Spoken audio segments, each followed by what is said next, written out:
Hello, everybody. Welcome to my first Levin College of Public Affairs and Education podcast.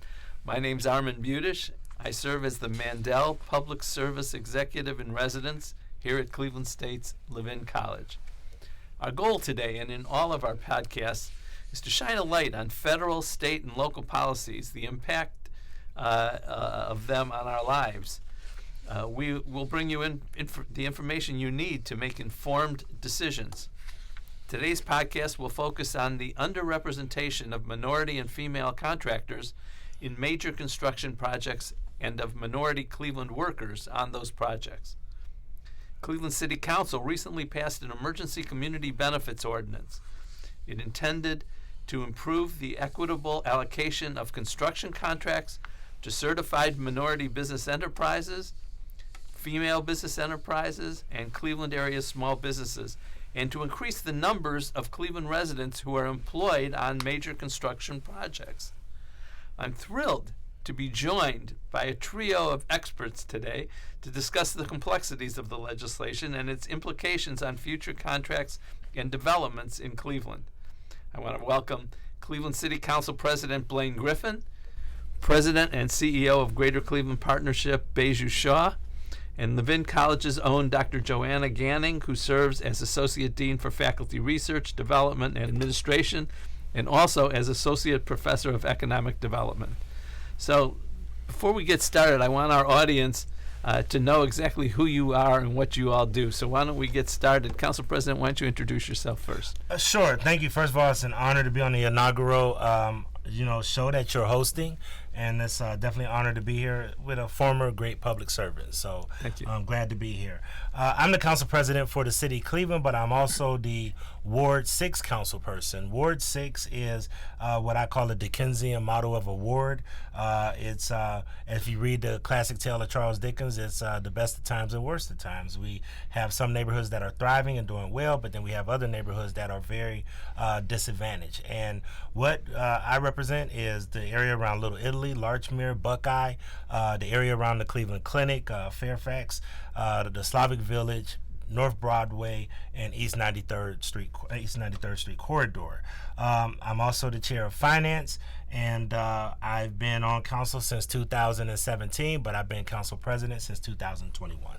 Well, thank you for coming in and giving us some of your valuable time. Thank you. Baiju Shaw, tell us about yourself. Sure. It's great to be here as well, Armond, on your inaugural podcast here at the Levin College. So, Baiju Shaw, I'm the CEO of the Greater Cleveland Partnership. Greater Cleveland Partnership, for those that haven't heard of it, is the region's business leadership group and the largest economic development organization. We have over 13,000 members, which makes us the largest metropolitan chamber of commerce in the entire country. And it ranges from the largest organizations, as Blaine was referring to, in some of those that are in his area, the Cleveland Clinic, University Hospitals, Case Western Reserve, large global corporations, all the way to small business owners. So we really have the entire range of businesses. Our mission and our focus is really around driving the region's economic growth and prosperity. And by region, we define it as anywhere in the greater Cleveland area, which could include the 5-county metro or the 18-county region that we call Northeast Ohio. Great. Thank you. Dr. Joanna Ganning, tell us about yourself. Thank you so much for having me as part of this podcast. It's exciting to be here with you all. As you said, I'm Joanna Ganning. I'm Associate Dean for Faculty Affairs in the Levin College of Public Affairs and Education. By training, I'm an urban planner. I hold a master's from Virginia Tech and a doctorate from the University of Illinois Urbana-Champaign in regional planning. And my work focuses on economic development in the context of urban decline, with the goal of improving the quality of life for people in those communities. And I'm thrilled to be here. Great. Thank you all for coming. This is great for the community that you're all here. So let me start with Council President Blaine Griffin. We're seeing cranes now all around the city and the county. Things are moving. Many more projects are coming on the horizon too, which is nice. Doesn't the rising tide lift all boats? And if that's the case, why is this legislation necessary?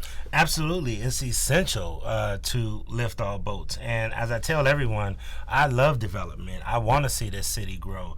All of us would love to see more to govern and, to, as you know, govern and support growth over decline and trying to manage decline.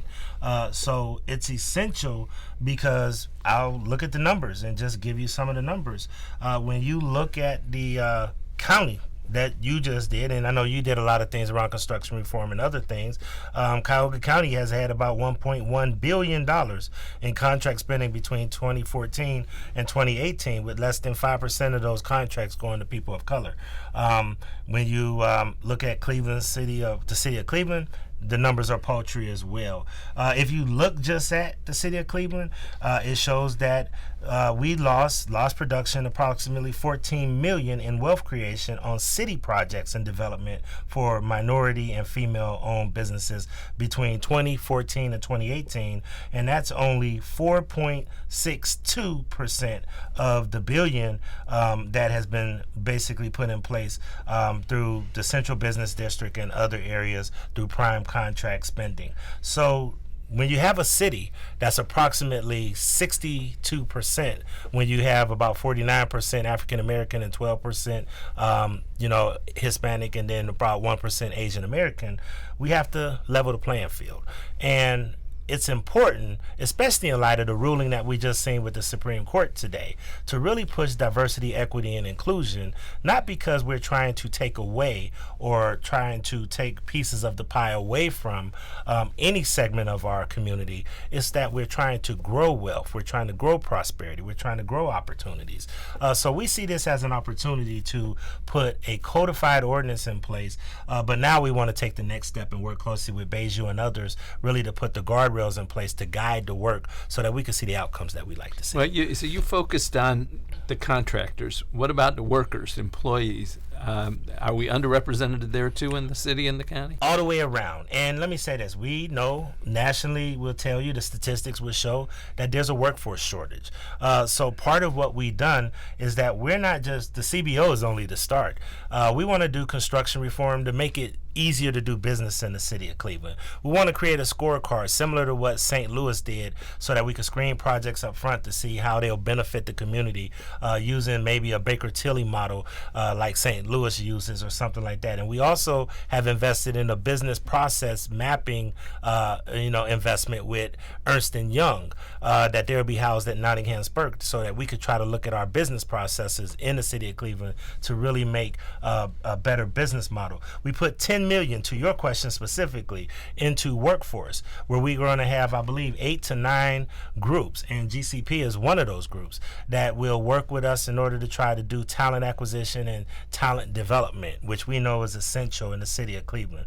And we also put in $5 million for minority business incentives so that we could really make real progress. So we're trying to create what I call a 3-layer cake. We're trying to get people into the workforce. Some of the smaller contracts, we're trying to push them into the mid-level area, and then we'd like to see some of those mid-sized contractors become partners and have joint ventures and be in mentor-protege relationships with some of the larger firms so that we can grow wealth and equity in our community. And some of those groups that can participate on some of these legacy projects like stadium deals and large hotels like you helped put together with the Hilton, and really try to get some of these guys like Coleman Spawn and Dominic Ozan and others to really grow their footprint so that they can have an impact and hire more people. So we're trying to do both around the ownership and the workers. But this legislation, if I am recalling correctly, has requirements of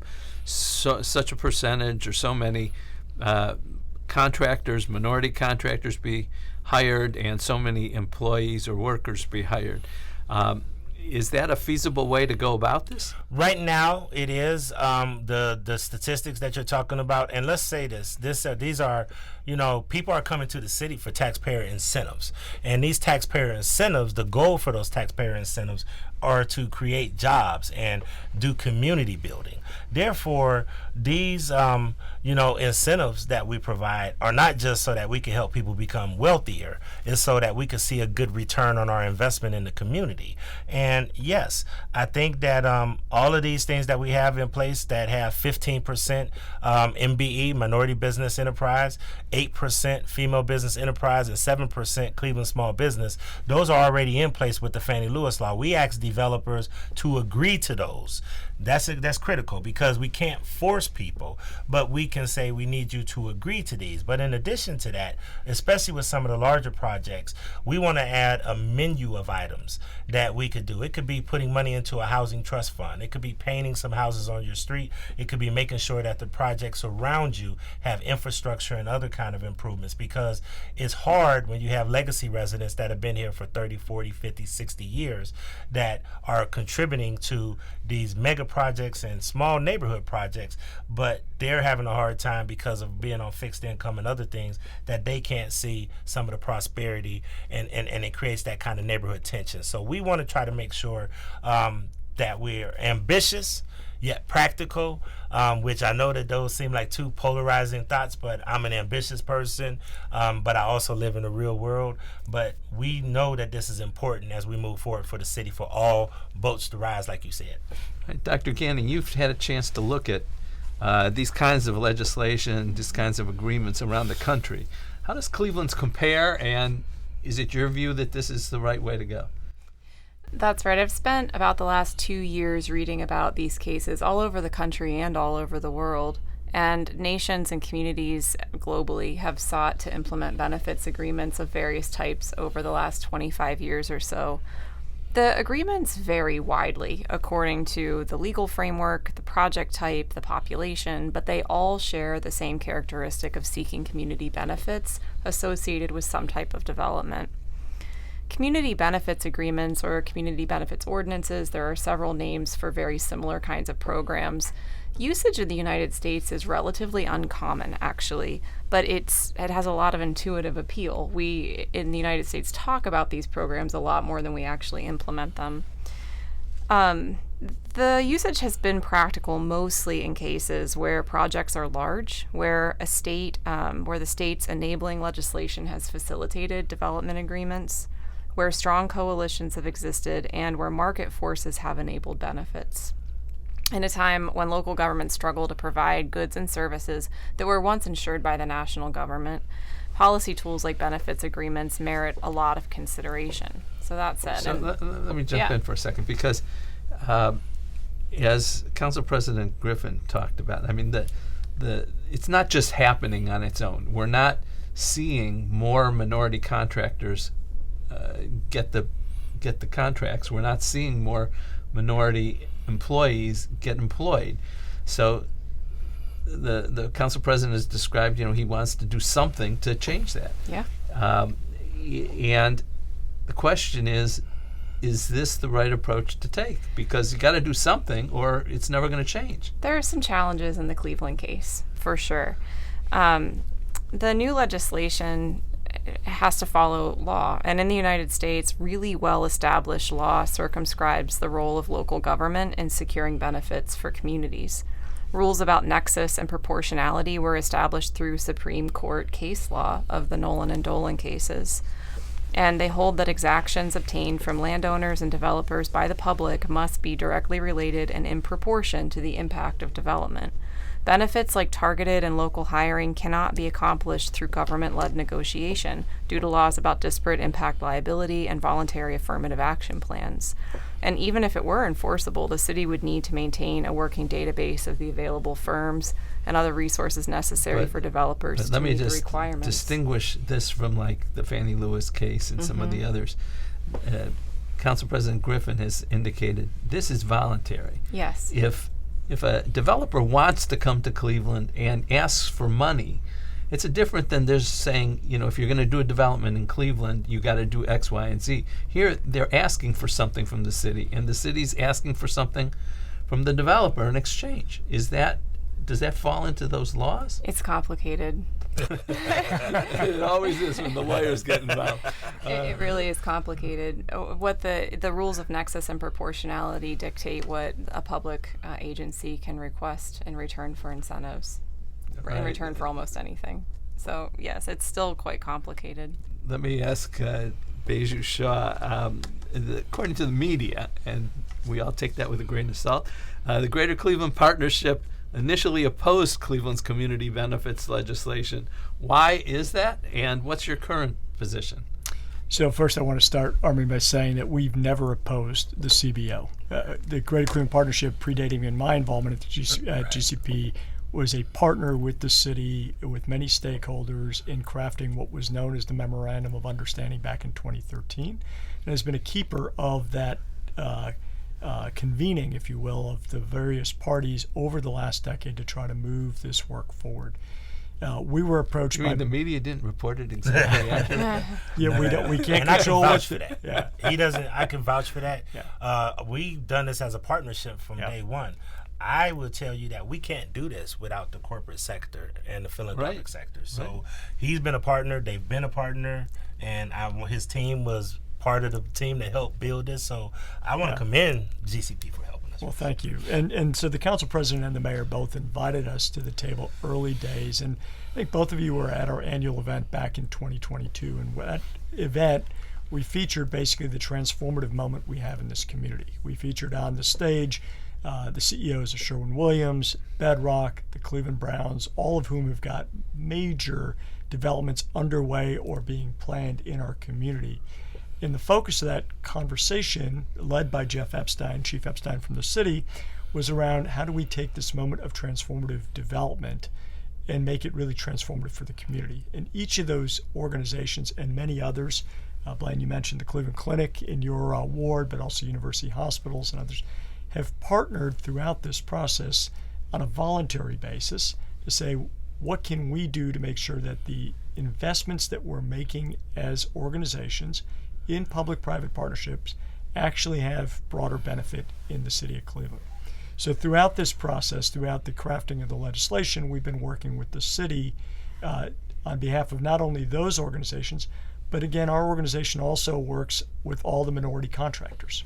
Aaron Kirkpatrick, who was at the press conference 2 days ago, is a member of our board of directors. And so we've been getting guidance from both sides on how do we move this forward together so that we actually realize the impact that all of us desire to see through this work on our community. I do want to respond about this voluntary please. business, because the research on agreements, benefits agreements globally is very clear that voluntary agreements of this nature have very limited impact because of the enforceability portion of it, because they are voluntary. It's a real limitation.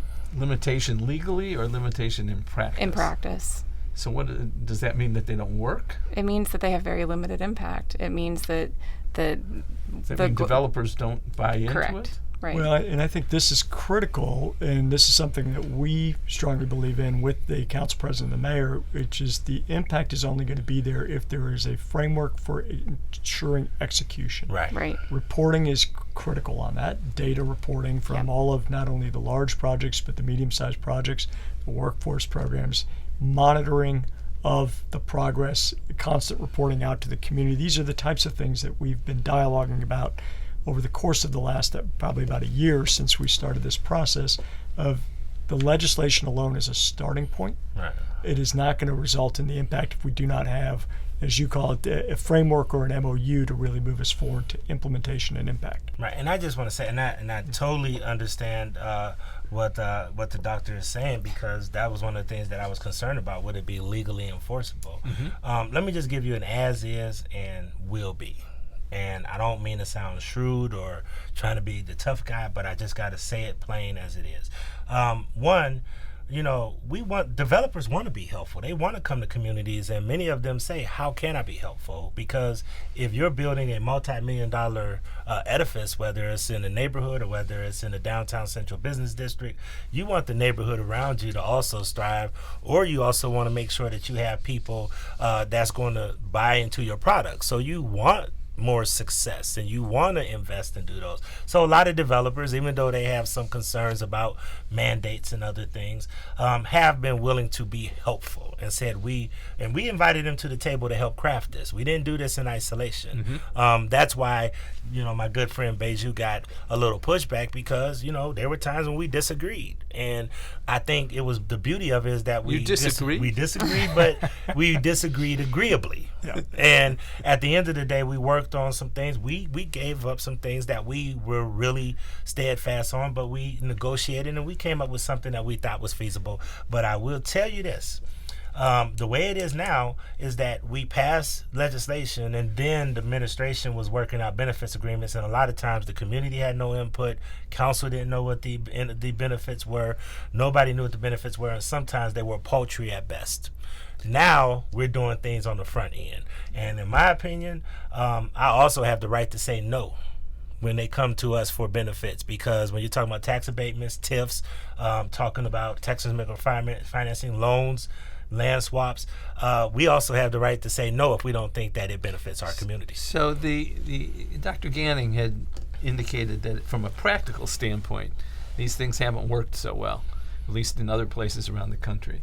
And the question is, how do we make it more likely that it's going to happen here, that there will be enough contractors that come forward that are minority contractors that say we can do this? How do we get enough employees who are minority residents in Cleveland to come forward and say we want these jobs? Well, and that's one of the things that we are, in addition, we didn't want to just pass a law and then wipe our hands and say, you're on your own, go figure it out. That's what we're talking about with the framework and the CBO to guide the work to make sure that we scale up. That was one of the things the developers were saying, is that there's a worker shortage. We got the Cleveland Building Construction Trades involved.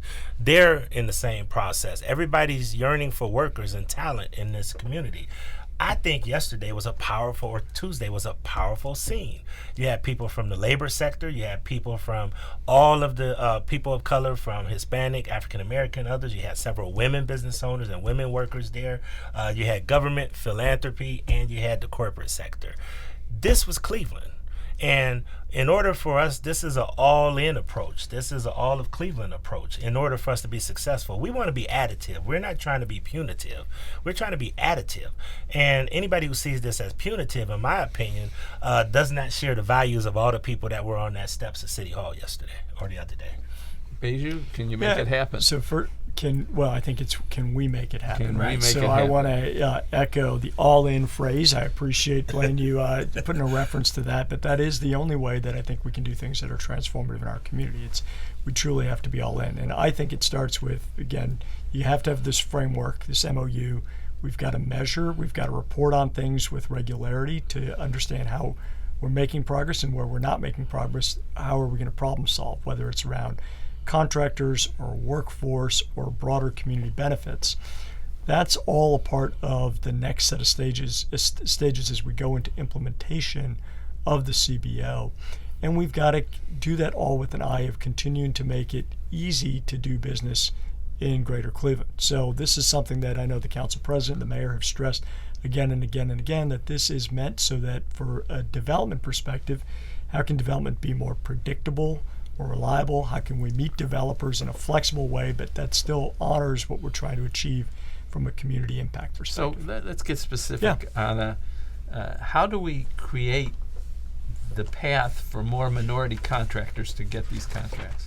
What can be done specifically? Well, I think there's multiple things that certainly have been proposed, and I want to also commend the city for having passed legislation earlier this year allocating some of their ARPA dollars to some of these programs that really scale up contractors as well as workforce. So we need to ensure that contractors that may be starting, as you said, at a smaller project level, maybe they're doing residential contracting, how do they get the mentorship so that they can start to graduate into these larger commercial projects? How do we address some of their capital requirements? We need to look at some of the challenges to scaling might be access to capital, access to bonding. We need to solve those problems as a community so that they are able to continue to grow their enterprises and they need to provide the business support around sort of, it's one thing to run a firm that's doing maybe $5 million of revenue. It's a very different thing to run a $50 million business or a $500 million business. And we need to make sure we're providing them that not only mentorship, but professional development support so that they can continue to scale their enterprises to serve larger and larger projects. That's what's going to be necessary to achieve this. And from I would say the corporate community's perspective, one of our greatest concerns is we absolutely not only want to meet the targets, we want to exceed all the targets that have been outlined in this legislation. But to do that, we have been stressing to everybody that a lot of work needs to be done near term to increase the capacity, increase the pipeline on both the contractors but also the workforce so that we can achieve these goals. It doesn't help any of us if 2 years from now we're sitting around saying we've been trying but we cannot find firms, or the firms that are here today are fully utilized, or the workforce that's here is fully utilized. So we've got to start to work on that on the front end. Dr. Ganning, does that work? Can we make that happen?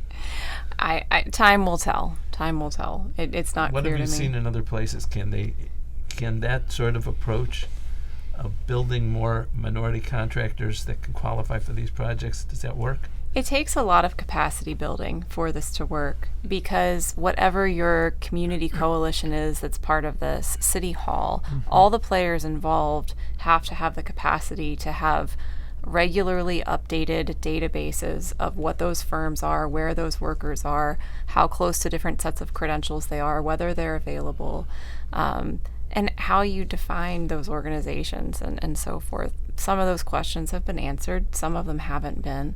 So there are these capacity building questions at play, and the role of monitoring is so crucial. However, typically in these agreements, monitoring is used to as part of the enforcement mechanism of the overall policy, and so I think it's a little confusing from a theoretical perspective what the role of that will be here.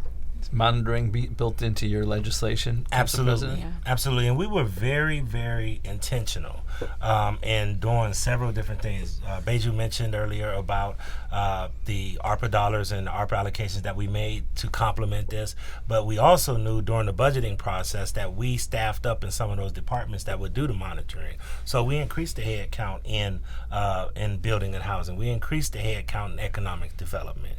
We increased the head count in OEO, Office of Equal Opportunity, so that we can have more capacity in order to monitor this, because that was ironically the biggest rub that the developers had, was the city's ability to operationalize this. And that was something that I wanted to try to take that concern off the table. If we needed to invest more resources and staff, and we control the budget strings. I do want to say this, and this actually refers to when your tenure in as county executive. You guys actually did some work around alleviating the bonding requirements through because you had a charter, you didn't have to go to the ballot, and you were able to alleviate some of the bonding requirements from minority contractors and female contractors. That was huge. I know Pernell Jones, former council president, or council president Pernell Jones, was really involved in that. So that's where we want to go as well. We want to look at some of those best practices and see how we can do this. And let me say this. I know this is going to be hard. I love the doctor's pragmatism on this, and I really hope we can have more conversations. I wish we could have met her earlier and had her as part of the team, because she could have helped us have some grounded discussions. But I'm an ambitious person. If we can make big bets on big issues and big items in the city of Cleveland, then we could doggone sure make big bets and big ambitious moves to try to help our citizens that are on the lower rung of society and on the margins of society. Well, I'm going to step in here and volunteer Dr. Ganning to join you all and help you all with the implementation. This is too important. I mean, this is, coming from the county, I know the perspective there. It's something we all want, and it's something we haven't been able to achieve. It's hard. It's hard. It's almost like the lakefront. We're trying hard at that too. I mean, these are plans, these are things that people have been trying to do equity and trying to do this for years. I will say, LA with the Staples Arena had a pretty successful model. Atlanta when Mayor Maynard Jackson, and I know this a long time ago, but Atlanta changed the whole trajectory of wealth in a city that was struggling at the time with their airport project. So when we have $2 billion airport project, multi-billion-dollar lakefront project that we're trying to do, potentially major upgrades or updates or renovations or new stadiums or whatever else we're going to do, we got to prepare that workforce. And then guess what?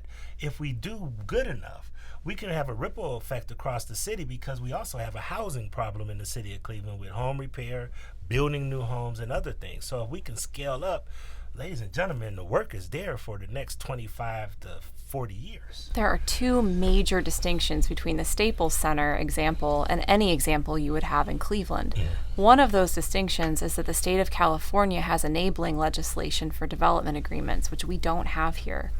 The other is that the Staples Center example had a very strong community coalition with backing from national advocacy organizations. And that GCC, there are other community coalitions here, but it has been a difficult road in Cleveland with that set of conversations. Those are major distinctions between the Staples Center case. The Staples Center case is held up as the hallmark of how to do benefits agreements, but there are contextual factors there that really made it possible that are difficult to replicate. But we have a good team that's working. We've got a great team here. I'm optimistic, but I'm a pragmatist. So. I'm okay with that. Yeah. But we deal with things every day where we have to make big bets in this city. And I'm betting on the people of the city of Cleveland. I know it's going to be tough. But I got into this job to do tough. I got in this job to try to deal with some of the most complex and vexing issues of our society. I love pragmatism, but I also learned that unless we actually try to take a big swing, we'll never achieve it. But I will say this, to your point, I think that it's always challenging. We don't get enough help from our state as we need to. Agreed. A lot of this is a county and city, and let's face it, we're a blue area in a red state, and sometimes they see this as more government and more regulations. And what I'm trying to get across, even with some of my more conservative friends, is no, we're not trying to take anything away from anybody. We're trying to grow the pie. And if everybody is starting to do more successful, then your businesses and your communities will be safer, more educated, thrive more. So to me, everybody should be trying to row this boat the right way. Well, and I think that's why it's so important that in this, in our case, we do have the corporate leadership is completely committed to this. So we're seeing it on the Sherwin project. We're seeing it on Progressive Field. We know for the Haslam Sports Group, this is exactly what they've done in the Columbus Crew Stadium that they want to replicate when they do their stadium renovation here. The Cleveland Clinic has done an outstanding job, as has University Hospitals. And so the large projects and the large project owners are absolutely committed to making sure that this happens and are eager to see the support to ensure that we build the capacity so that they can achieve those outcomes. That's critical. And that's critical. That is critical. That's absolutely critical. Economics would agree with everything that you said. We are all better off if everyone is able to access opportunities that suit them and that everyone's fully employed. One of the difficulties of the era we're in as a country and frankly as a globe is that anything that holds up the development process is seen as an extra cost that is unnecessary, that is seen as a negative. And that is a challenge with a lot of these agreements as community coalitions and political leaders. It's us and more than just us saying, everybody slow down, let's get this done right. And that is often viewed as an impediment to development, as something that takes extra money, that a lot of corporations aren't interested in taking that breath and slowing down and having those critical conversations. It's a difficulty. Okay, so I'm going to give everybody one last chance. Okay. Take a deep breath. All right. And we're going to go to the lightning round. Cool. And each one of you, I'm asking to give one takeaway for our listeners, either an action step or a recommendation that you have. We need to move forward as a county and a city, and you all are on top of it. So, Dr. Ganning, why don't you start off and give us an action step? My action step, it is absolutely imperative that community groups define themselves, identify their own representation, identify what is theirs and what they need from urban development processes, develop relationships with national policy and advocacy groups before developers appear. That is the biggest takeaway I have on benefits agreements. Thank you very much. Council President Beju's just looking at you, so go ahead. Lots of work to do. I totally agree with the doctor that we have to, have an all-in approach on this, as the motto is with the Greater Cleveland Partnership. It's what got us a championship in 2016, and it's what can help us succeed now if everybody's all in. Once again, I don't mean to mean this as anything but what it is. When we have the right or the power to say no, and when developers come to us, they need to know what's expected of them. Now, what we didn't talk a lot about, which Beju mentioned, is that we're also being more prescriptive and providing more predictability. We're also making sure that people, that it's not omnibus, that it's not, right now you went to 20 different agreements, you'll see 20 different styles of agreements, and none of them really have been thought through like that. Our door is going to be open. I think the biggest challenge that, if I would tell you that's one loose leaf that I have to reel in and tie in, are some of the smaller contractors. Like, I have a neighbor. I live in a Larchmere community, and this guy is a cement finisher, and he just goes around and do odd jobs. My goal in life is, how can I plug him into this network so that he can help create wealth and he can grow his business, and not only through the work that he does, because he does good work, but also understanding the business principles that are needed, and understanding how to scale up his business, understanding how to do this the right way, understanding how to do bonding and insurance. So we got to get some of those low-level, everyday mom-and-pop contractors that just want to participate and help get them involved in the ecosystem, and that's what's going to be critical for us to scale up and get to the right place too. Great. Beju, So you get to close it out. Well, I get to thank you. I'll say a couple things. So, we've talked about the importance of measurement, monitoring, constant reporting. We've talked about the need to build capacity to enable us to deliver. The other important part of building capacity that we haven't spoken about is the need to communicate. So I think your example that you just talked about in terms of the small contractor and what's the opportunity, the same is true on the workforce side. We don't have enough workers in these fields today, in part because we haven't done a great job of communicating in our communities that you can actually have a stable, long-term career. With the amount of construction that is not only underway today, but is projected over the next few decades in our city and in our region, you can actually build a career that is a strong, high quality in terms of pay, high quality in terms of benefits career.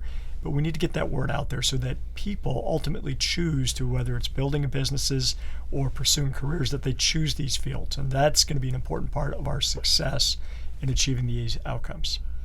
Well, I want to, first of all, thank all three of you. You all have been long time committed to the success of our region. And I'm just so flattered and happy that you were willing to come in and share your time with us.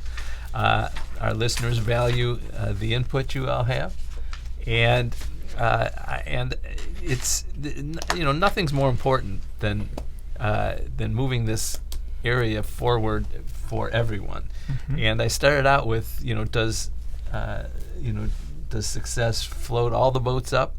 And it hasn't, but through the work that you're all trying to do, it can. And we need to focus, as you've said, on more opportunity, more, not just opportunity, but more help to help the minority contractors, female contractors, get in a position that they can get these jobs, that the employees can get the jobs, as you said, that you can have a really good career as an electrician or a cement mason. And we have to explain that to people, help them train for that, and then help them get the jobs.